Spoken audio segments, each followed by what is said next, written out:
Hello, I'd like to welcome you to another edition of the Wright Experience. I'm Dr. William T. Wright Jr., the founder and host of this show. For a little bit over a year now, we've been working to bring you the very best leaders that we can find to shed some light on leadership in the 21st century. I'm absolutely excited about the progress of this show and look forward to the continued growth and continued work that we're doing to make sure that you stay informed about good leadership. Tonight, I have the opportunity of presenting to you another amazing leader who's doing some amazing work throughout the United States. By all means, when you hear something that you like, please click like, subscribe to our YouTube channel, and let us know that you enjoy the content that we're bringing to you. This is episode number 59 of the Wright Experience. My guest tonight is an educational leader who has served at various levels of leadership throughout the states of Maryland and South Carolina. And very shortly, she's headed to the state of Missouri. She has a tremendous amount of experience in urban, suburban, and rural districts as an educational leader. My guest is Dr. Penelope Martin-Knox. Dr. Penelope Martin-Knox currently serves the 15,000 children and community of Sumter School District as a superintendent. Previously, she served 115 students attending 175 schools as the chief of school climate and safety community superintendent for elementary, middle, and high schools, and as an assistant superintendent of middle schools for Baltimore County Public Schools in Maryland. Dr. Martin-Knox earned a bachelor's degree in music education from Morgan State University, a master's degree in education, leadership, and administration from the College of Notre Dame of Maryland, and the doctorate degree in urban education and leadership from Morgan State University. Focused on serving children, Dr. Martin-Knox proudly served as a teacher, department chair, assistant principal, and principal with Baltimore County Public Schools. She also taught instrumental music at the elementary, middle, and high school levels. Dr. Martin-Knox has received numerous awards during her tenure as an educator, as well as multiple nominations. Most recently, she was named a Distinguished Woman of South Carolina by the Girl Scouts of South Carolina, Mountains to Midlands.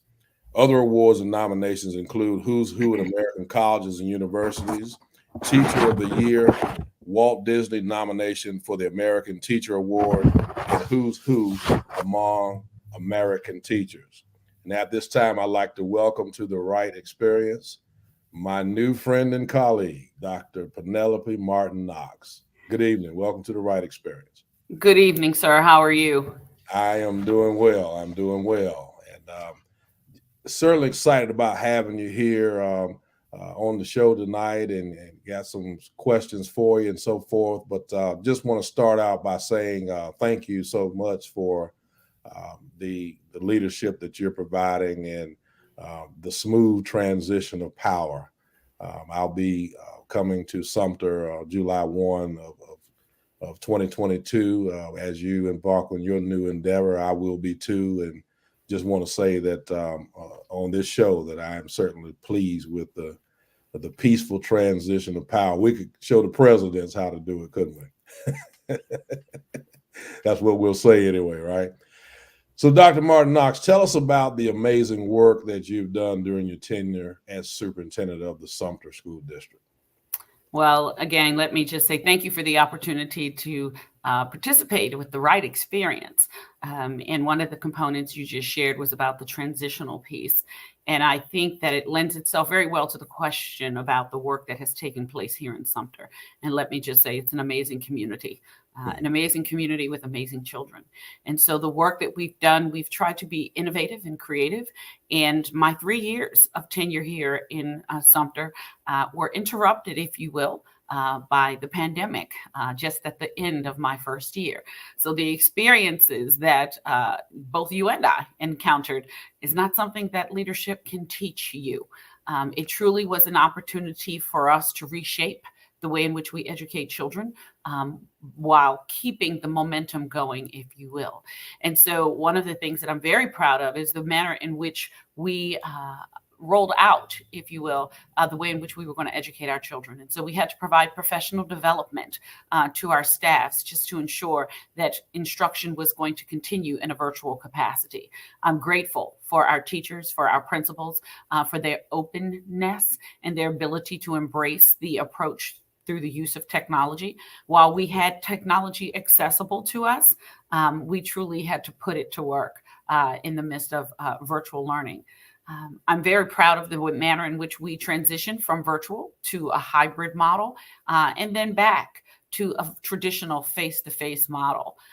With all that being said, we continued to plan and engage the community in the manner in which we would reopen schools. So I'm very proud of that. That those were moments where you always talk about having thought partners, and there's nothing like picking up the phone to call a thought partner to say, how are you doing this? And that partner on the other end says, I haven't figured it out yet. And so you truly took that opportunity as one of learning, where we were learning together to determine what it should look like for our children. I am excited for the work that's happening. We have a cybersecurity bus that will be unveiled next year, and you'll have the honor of taking that and capitalizing on it for our children and our community, and a mobile community bus that will be unveiled as well. So we have the two projects. One would service our elementary students, and the other would service our secondary students. And it's just another opportunity to prepare our children for the future. I do believe that maintaining the focus in the future for our children, because we're preparing them for jobs that don't quite exist yet. So therefore, the focus has been on creativity, innovation, collaboration in the midst of everything else that has been going on. So I'm grateful for the team. I'm grateful for the work that has taken place. And I'm very proud of what it is that we've done to navigate around these times where we've encountered these unknown conditions that have been plaguing the work that we do. And what an interesting time it has been. We all talked about all of our careers about the shift to virtual learning. We knew that it would happen at some point. I just don't think we thought that it would be an abrupt shift like it's been. So certainly that work is to be commended. And yes, I'm looking forward to taking advantage of those opportunities to see that STEM work that you guys have started in action. I can't wait to be a part of that. So next month, you begin your tenure in a new state, new superintendency. So talk a little bit about your plans for that new assignment and tell us about the district. Absolutely. And so I just believe as a leader, the biggest component that must be taken into consideration is what's already occurring. When you walk into an environment that it's the unknown, we just talked about the unknown. When you walk into an environment and you begin to make shifts without even identifying where the shifts should occur, it could be a catastrophe, if you will. And so my plans at this time is to do what I did similar here in Sumter, is to listen, learn, and observe. The experiences that have occurred within that district, the culture within the district, I need to understand it, to embrace it, to understand how we need to continue to move forward. Utilizing the voices of those who've been in the work to identify what is the success within our district and what are those areas that we need to focus on. I'm excited to go into a new journey, because at the end of the day, it's all about children. And so whether the children are here or there, that's what I'm designed to do. And that's to make the lived experiences of our children better than what they have. They should be better than what they were when we received them. And so I'm really looking forward to the next step and the next opportunity. I've had the chance to visit. I've interacted with children already. I've interacted with my staff, and I'm excited, and they're excited as well. And moving forward, there's some similarities that they have to Sumter. They are a one-to-one district. They're very innovative and creative. The district sizes are compatible, but the very most important similarity is it serving children. And so I am truly excited for this next step in this next journey in the work. Well, congratulations to you. And I know you're going to continue to do well in your new endeavors. And we're certainly going to stay in touch for sure. Absolutely. those wonderful experiences. And this platform is open for us to get you back once you get there and get settled. We'll have you back on to talk about the wonderful experiences and the lives that you're impacting there. So we'll look forward to that. So Dr. Martin-Knox, very often your conversation in the limited amount of time that I've gotten to know you, when you talk about educational leadership, we've already heard it tonight. And what it should be, you preface your statements with "for the children." That's your mantra. And so while education is supposed to be about student learning, that's what we say it's about. Why do you think it's so important for us to refocus our communities on the mission at hand? You know, Dr. Wright, I oftentimes use a phrase that every conversation that we engage in as educational leaders should begin and end with children. Sure. Anything else in between serves as a blinder, and it will distract you from the work, and it'll take you off your game, if you will. Just making sure we stay focused on children, because everything else is irrelevant. When we are working to serve our children, it must be about them. They are our primary customers. When you enter into the grocery store, you know if that's the grocery store you need to be in, because it's going to meet your needs with the products, with the inviting environment, with the organization of the store, with the cleanliness of the store. That is what we need to focus in on for our children. They are our primary customers, and we want them to come into the store or into the school and feel a part of that environment. And so it's most important for us to remain focused on children. Our objective is to prepare our children for the future. They are our future leaders. They are our presidents. They are our mayors. They are our educators, our physicians, our lawyers. We can go on and on. We are preparing them for every career that exists. And so if we fail to do that, we get one opportunity to impact the lives of children. And if we don't get it right, then we are ruining their opportunities for success and for them to contribute to the community as a whole and to our nation.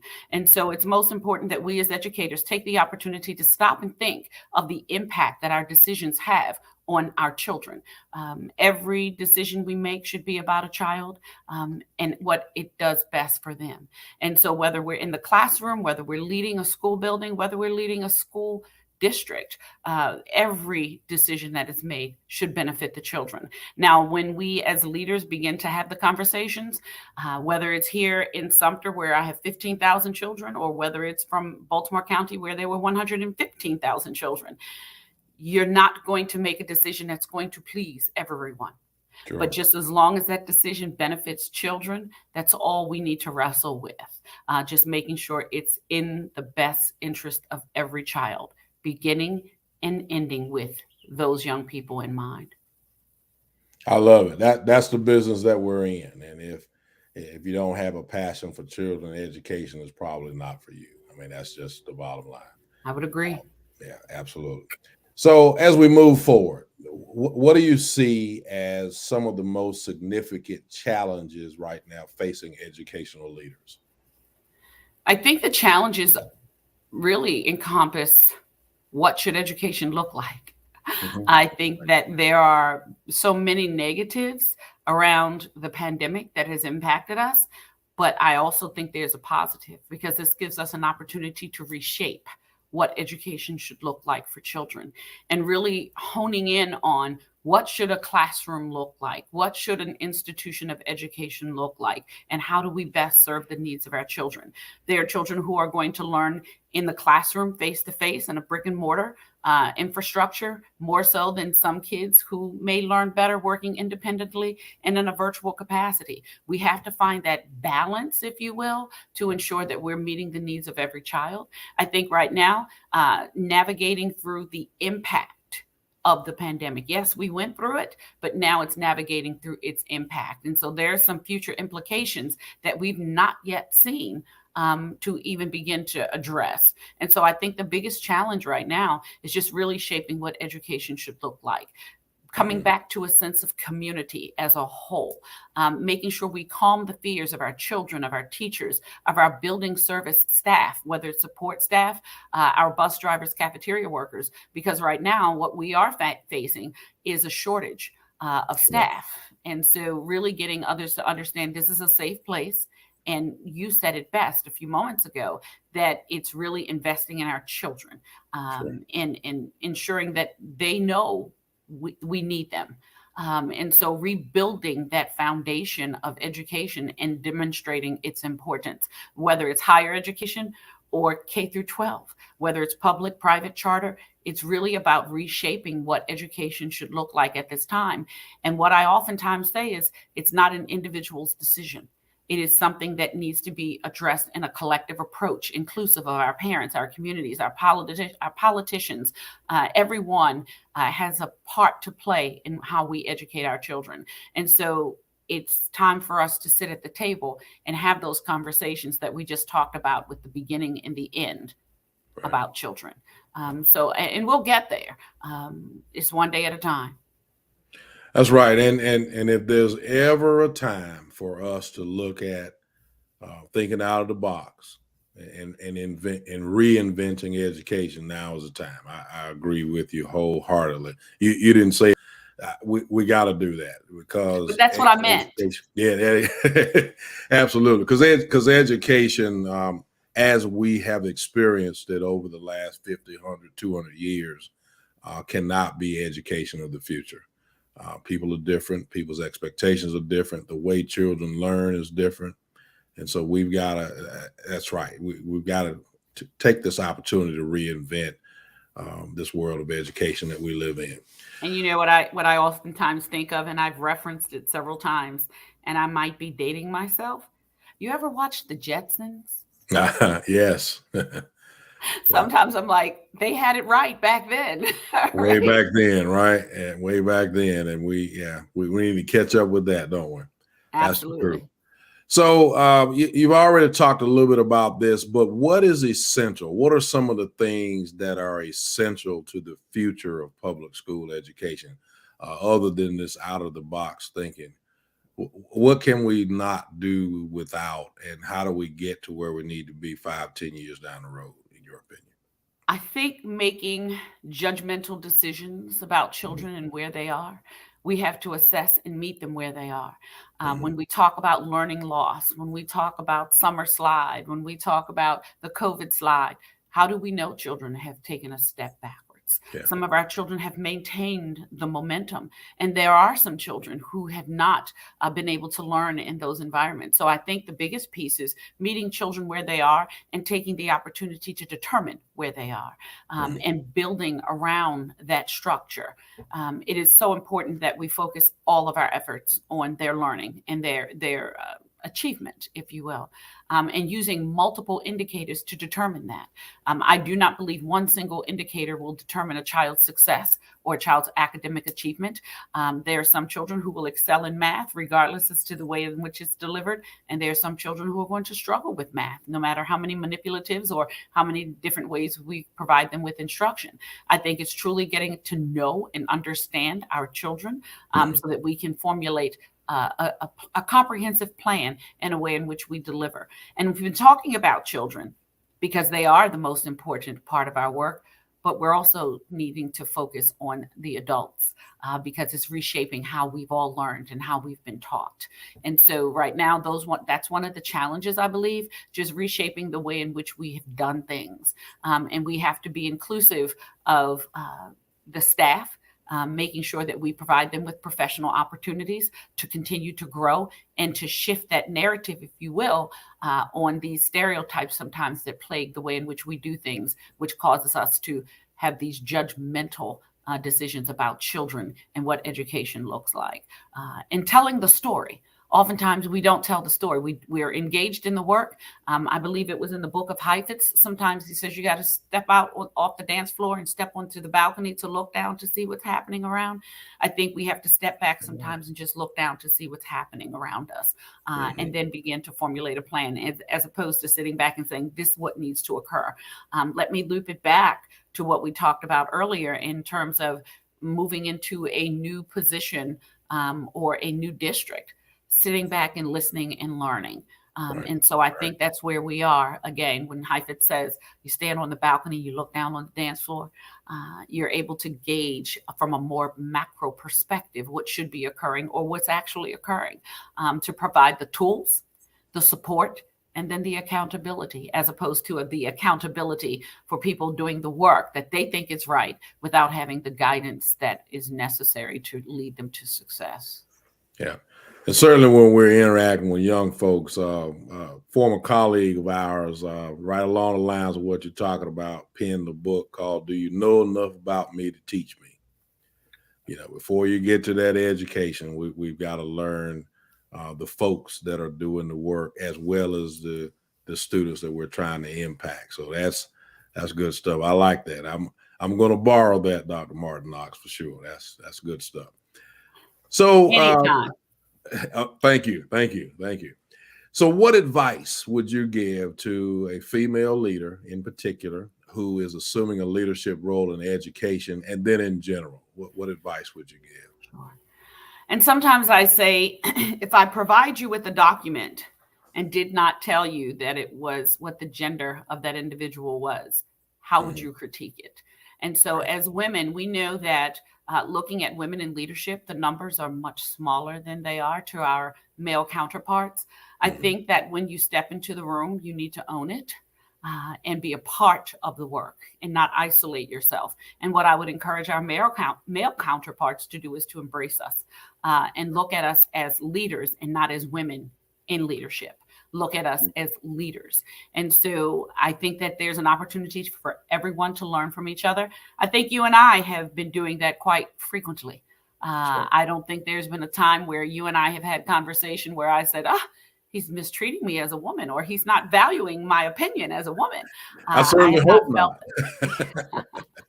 Right. I've not felt that way. And so when you're sitting down having dialogue, I think it's something that needs to be cross-pollinated, if you will, with women ensuring that if they don't have a seat at the table, bring your own chair and you place yourself at the table and immerse yourself in the work and learn from those who are around us, and those who are around us learn from us as well and give us that opportunity to demonstrate what it is that we've signed up to do, and that is to lead.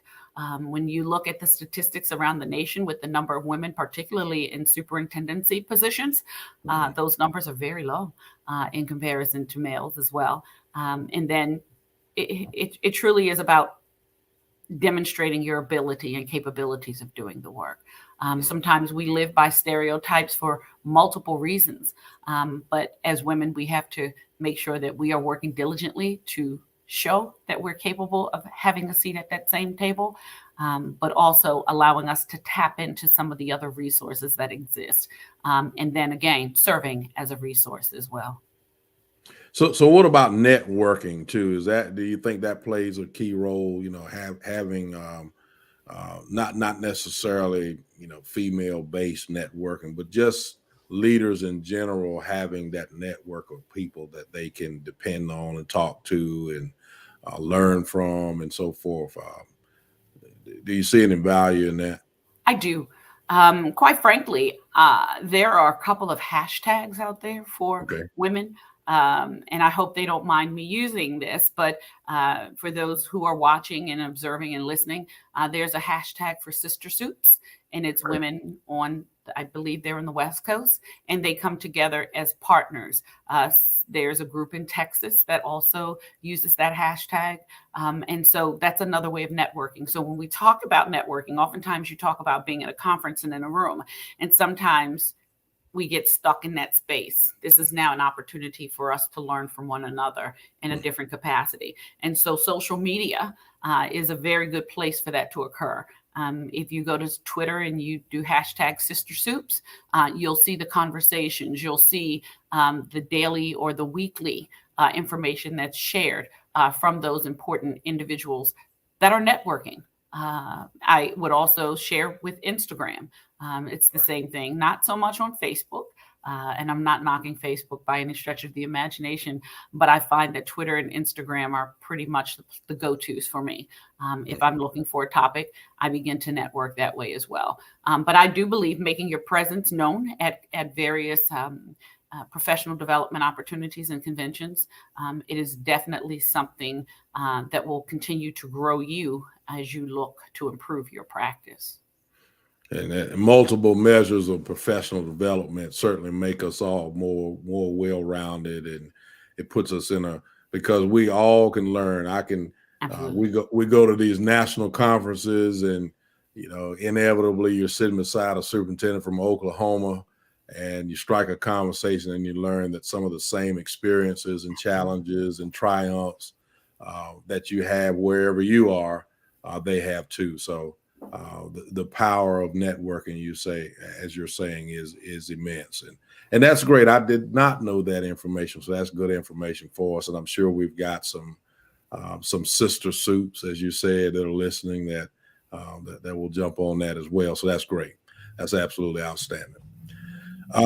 Is there anything else that I've left off? Well, let's go here first before we do this. Tell me what accomplishments you've had so far in your career that you're most proud of. I think I'm most proud of just being a part of the lives of children, instilling values, instilling the need for them to be educated. One of the things that I take pride in is mentoring young ladies and being a part of their lives, so we learn from one another. It helps shape who I am as a leader, but it also helps shape them as they're progressing through life. So serving as a mentor is an accomplishment that I take most pride in. When we look at reshaping that emotional piece, the work around social emotional learning has been a primary area of focus for us, not just for children, but for the adults as well. If our adults aren't mentally prepared to educate and lead, then children aren't going to receive what it is that they need. And if children aren't mentally prepared to receive instruction, I don't care how much you've planned and poured into the lesson, if children aren't mentally receptive, then they're not going to learn. So I think the work around social emotional learning has been very important. And I think also building a sense of collaboration amongst leaders within the district and providing opportunities for leaders to collaborate. And that actually came from listening. When I hear principals say, I very rarely get to see my colleagues. In order for us to continue to grow, going back to that networking and that professional development, I think that we further enhance those opportunities for our leaders within the school district as well. And so those are just some of the things that come off at the top of my head at this very moment in terms of successes and accomplishments, because they're measured. When you hear individuals provide you with that qualitative feedback in terms of how they've grown or how they've enjoyed those opportunities, you take that information and you continue to grow people and provide more opportunities that are shaped and structured to enhance practice. Beautiful, beautiful. Absolutely. And what an amazing career it's been so far, and certainly moving forward. I look forward to continuing to hear of your successes and celebrate with you as you move on to the next assignment. So yes, sir. Certainly looking forward to that. So tell us, is there anything else that I've left off that you'd like to share with our audience that'll help us moving forward? I think I began with this. I just want to congratulate you. You are receiving gems from the students. I think the first conversation we had, you asked, what's one of the positives about Sumter? And I think my response was, the children are amazing. I said that then, I said it in the beginning, and I will exit saying that. The children are absolutely amazing here in Sumter. They deserve quality and then some. And so I know that with you taking the helm, you will continue to ensure that they receive all that they need and deserve. It is a supportive community. They are ready to galvanize to ensure our children receive all that they deserve. So I will gracefully pass the baton to you. And as you said, we'll show how a transition should occur.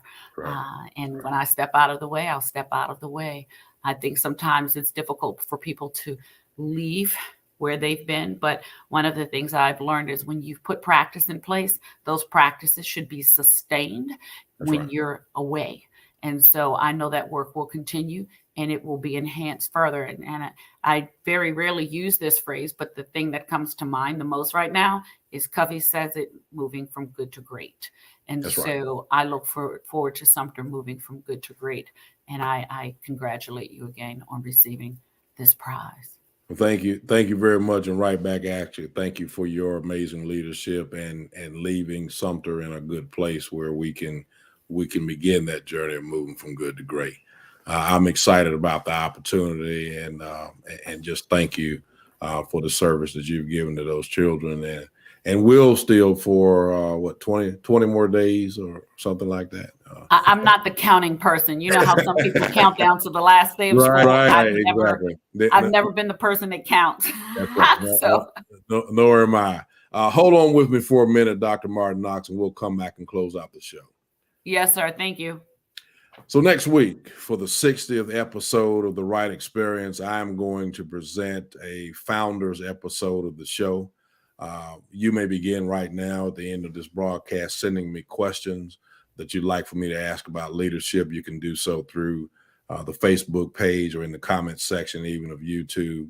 And we'll compile those first part of next week and try to prepare to answer those questions about leadership on the show next week.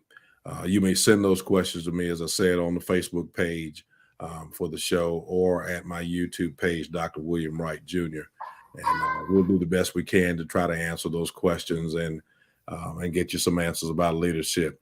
I'm excited about the continued progress of this show, and we're continuing to line up some amazing leaders for you to benefit from their knowledge and their expertise and their hearts and minds. And as you can see, even tonight, another amazing leader. And I'm just pleased that I've gotten to know some wonderful folks that are willing to share and impart to make us all better. Dr. Martin-Knox, I want to thank you so much for agreeing to be on the podcast. I think maybe only a couple of weeks ago, we talked about this and arranged this. And certainly, I think everybody can see why you're such an amazing leader, and wish you nothing but the best moving forward. And want to thank you for the leadership that you have provided and will continue to provide for children every day. These jobs we do as superintendents sometimes go unnoticed or unrecognized, and yet we still do the very best we can for children. And so I wish you the very best in your next chapter, and I look forward to having you back on this podcast. That's a promise from me to you. We'll get you back on once we get you there, and you've had some time there, and I've had some time in Sumter, and we'll make this happen again to talk a little bit about our forward progress. And so to the Wright Experience audience, I want to say thank you for watching, and to all a good evening. Good night.